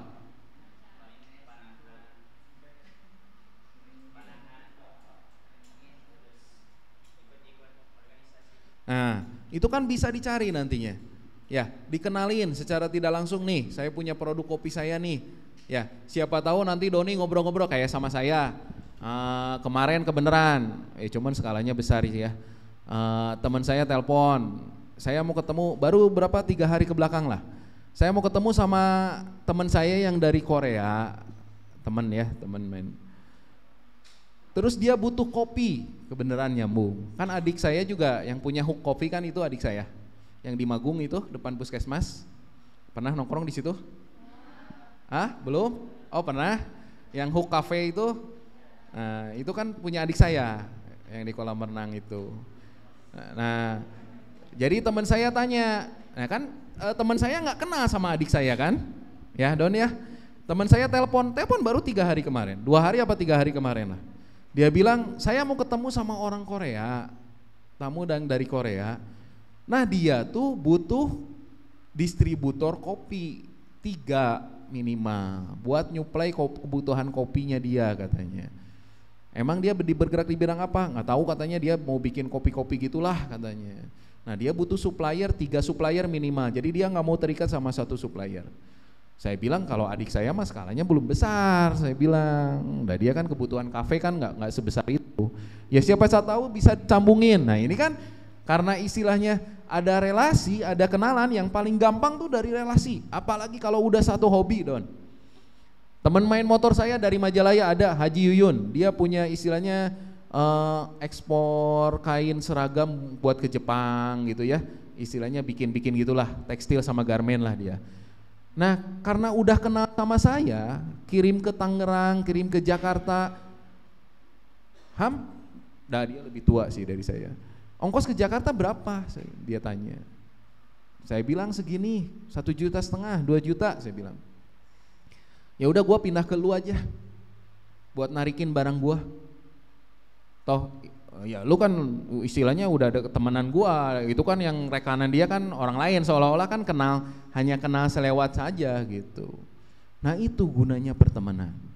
Saya pribadi pun daripada istilahnya ke orang yang nggak kenal, meskipun nanti harganya minimal sama lah, harganya sama dengan kualitas yang sama, lebih bagus lagi kalau misalkan Doni bisa menjual dengan harga yang lebih murah, tapi kualitasnya harus dipertahankan.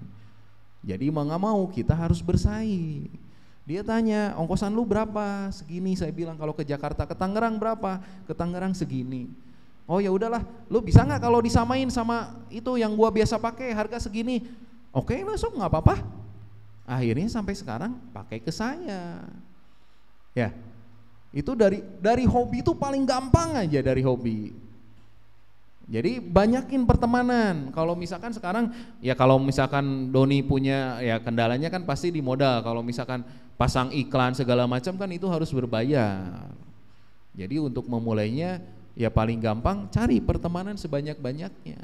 Makanya kalau bisa bukan berarti harus terus-terusan nongkrong, main, bukan ya. Cuman maksudnya jangan terlalu sering diem di rumah. Ya.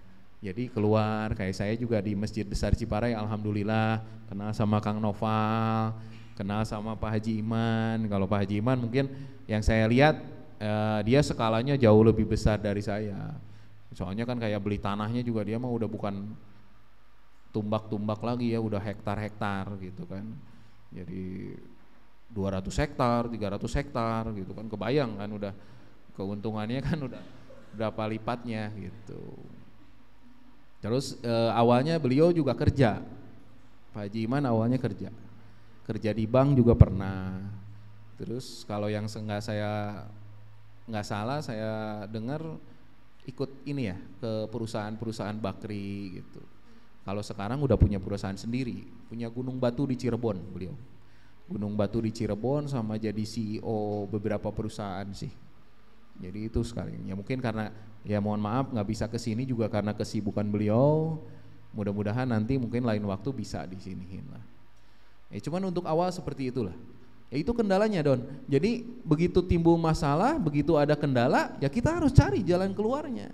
Jangan karena udah saya pemasarannya nggak bisa nih, udah ya berhenti aja. Jangan, cari solusinya. Cuman kayak kopi gini kan pemain kopi kan otomatis banyak nih. Nah pesaingnya Doni pasti banyak. Ya kalau yang sekarang yang saya lihat peluang-peluang yang terbuka sih yang paling gampang franchise ya. Franchise, kalian buka franchise itu sistemnya bisa kalian pelajari, itu yang paling gampang. Kayak kakak saya buka Mixue, tahu ya pasti ya Mixue es krim itu yang sekarang lagi rame-ramenya tuh. Berani kakak saya, langsung buka 4 counter dia sekarang. Di Dago, di Ciganitri, di Banjaran, sama satu lagi di mana tuh. Cuman kalau saya lebih seneng menjalaninya sendiri. Tapi ya istilahnya bukan hanya yang tidak mungkin, ke depan juga saya pengen. Soalnya itu kan passive income ya. Disebutnya passive income soalnya perusahaannya kan jalan sendiri kalau itu. Manajemen segala macam kayak Alfamart itu kan franchise juga kan ya. Itu franchise juga. Jadi kita punya tempat, terserah kita tempatnya mau ngontrak atau apa, kita kerjasama sama mereka, pegawai, sistem segala macam mereka udah siapin. Jadi kita tinggal terima laporan 3 bulan sekali keuntungannya berapa, udah nggak tahu pusingnya, Ya istilahnya ini buat informasi kalian aja. Yang lebih gampang ya franchise kayak makanan kan sekarang banyak tuh di Instagram. Makanya kalau di Instagram buka dia buka. So kalau mau franchise, misalkan mau buka cabang di mana, kita kita ajarin segala macam. Nah itu buat bahan belajar bagus. Itu mulai dari yang kecil-kecil dulu. Ya buat masalah Doni tadi perbanyak teman. Kalau menurut saya, ya perbanyak. Jadi sosialisasi, banyak keluar rumah. Wayahna nangkring di ini nongkrong di kafe, nongkrong di mana yang berkaitan sama kopi. Ya, kalau saya teman-teman banyaknya yang punya pabrik, yang apa gitu kan, rekanan-rekanan tuh secara tidak langsung tiba-tiba nyambung alhamdulillah. Dari hobi tuh banyak lah.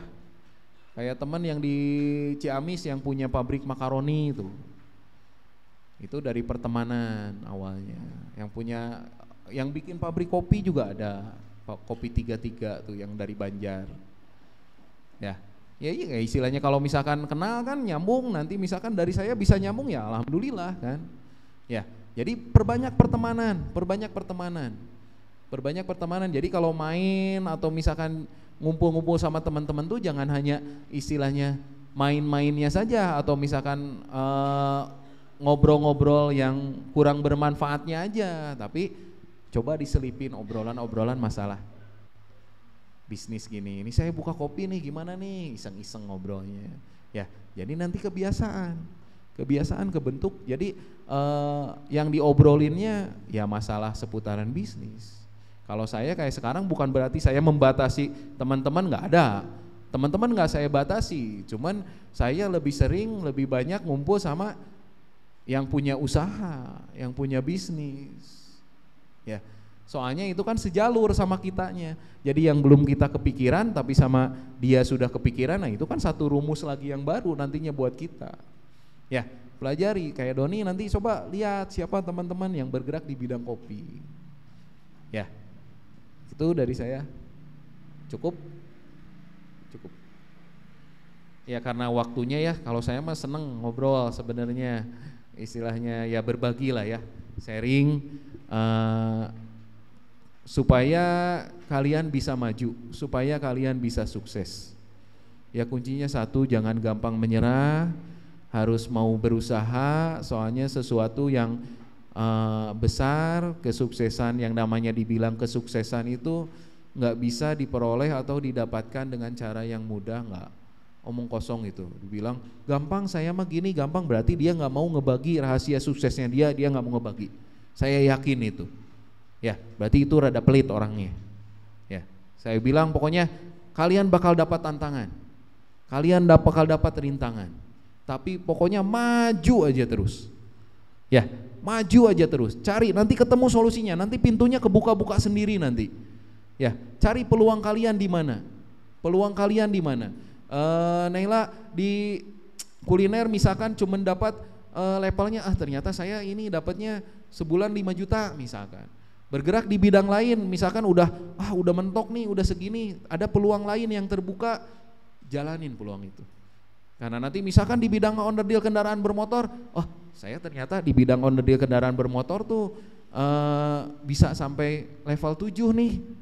Ya. Jadi nanti masing-masing disebut, yang pengalaman pribadi saya, kita udah ada rezekinya masing-masing di situ maksudnya. Cari.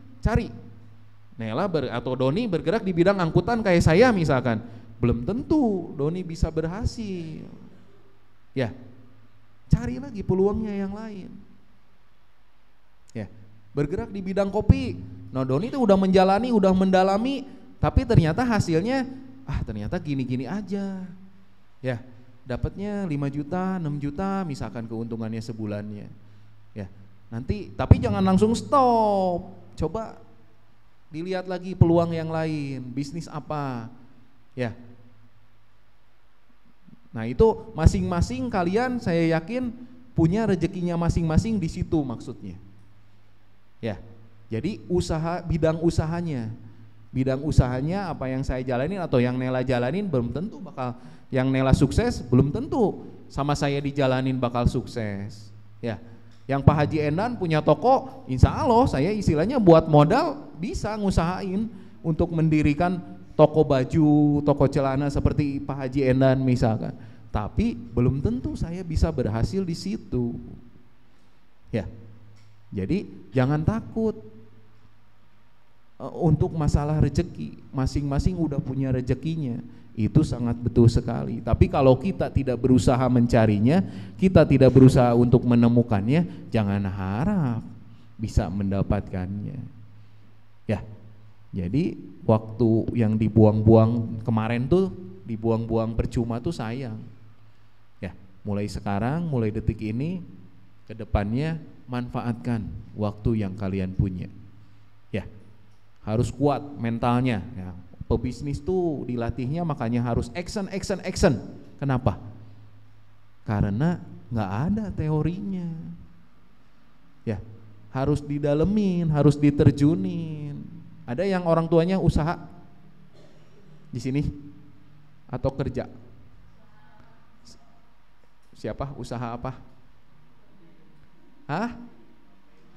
Gordeng. Nah, itu kan kayak gorden juga. Sama, keseberang pasti ya. Atau buka toko aja, jualnya ke seberang, ke Sumatera, kemana. Teman-teman saya yang bergerak di gordeng tuh biasanya keluar pulau ya. Ya itu kan kelihatan liku-likunya kan, masalahnya, kendalanya kayak sekarang pemainnya udah banyak, otomatis kan kita harus cari lagi solusinya. Kalau bapak-bapak saya pesen sih, bikinlah usaha atau carilah usaha yang emang pemainnya nggak banyak. atau pesaingnya nggak banyak. Ya kayak angkutan tracking kan, istilahnya di Ciparai dulu ada, cuman malah udah bangkrut, udah habis. Jadi di Ciparai malah nggak ada sama sekali. Paling yang bis ya, Pak Haji Eki ada itu bis, tapi dia sempat nyoba di tracking, nggak jalan, malah dijualin, dilelang mobil truknya. Jadi sekarang bergeraknya di bis lagi. Ya jadi pemainnya di Bandung juga nggak gitu banyak lah. Ya, jadi kalau bisa yang emang bidang usahanya yang pesaingnya nggak terlalu banyak, biar kaliannya istilahnya nggak terlalu berat gitu ya bersaingnya. Cuman kalau misalkan nggak ada, ya udah balik lagi yang tadi, lakukan. Jangan terlalu banyak berangan-angan, ada 1001 rencana yang akan kita kerjakan, akhirnya karena terlalu banyak rencananya, terlalu banyak hal yang baru ingin dilakukan, jadi nggak ada yang dikerjakan sama sekali. Jadi hari ini kerjakan 2 atau 3 yang emang bisa kalian kerjakan. Ya, jangan berharap bisa ngerjain 1001 atau 100 kegiatan per hari ini, nggak akan ada, malahan jadi terlalu banyak nih kegiatan, yang mending tidur lagi gitu kan akhirnya. Ya, jadi lakukan apa yang bisa kalian kerjakan. 2, 3, 4, 5 ya. Jadi hari ini apa yang bisa kalian kerjakan? Hari ini apa yang bermanfaat yang bisa kalian kerjakan? Ya, lebih akhirnya apa? Kita bisa bermanfaat untuk orang lain. Ya, jangan pelit berbagi, jangan pelit ilmu. Makanya sekarang saya sharing pengalaman pribadi saya. Saya harap kalian bisa menjadi orang-orang yang sukses. Ya.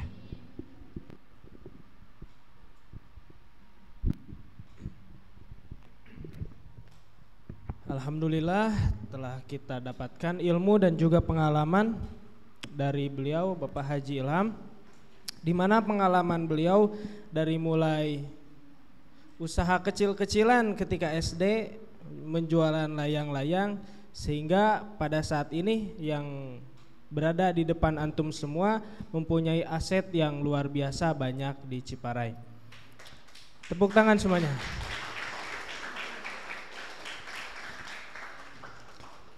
Alhamdulillah, hikmah yang bisa kita petik dari pembekalan intensif ini adalah kita boleh berpenghasilan banyak tapi tetaplah berpenampilan sederhana. Begitu yang saya dapat dari beliau, dari Bapak Haji Ilham. Ketika awal ketemu beliau dengan berpenampilan sederhana namun aset yang sangat luar biasa.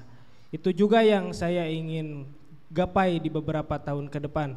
Pakai kaos polos, pakai celana pendek, pakai sendal capit, tapi bawa Pajero. Mudah-mudahan kita semua ada di dalam bimbingan dan ridho Allah Subhanahu wa taala. Amin. Kita ucapkan terima kasih kepada Bapak Haji Ilham yang telah memberikan pengalaman dan ilmu yang luar biasa. Mari kita tutup sama-sama dengan membacakan alhamdulillahirabbil alamin.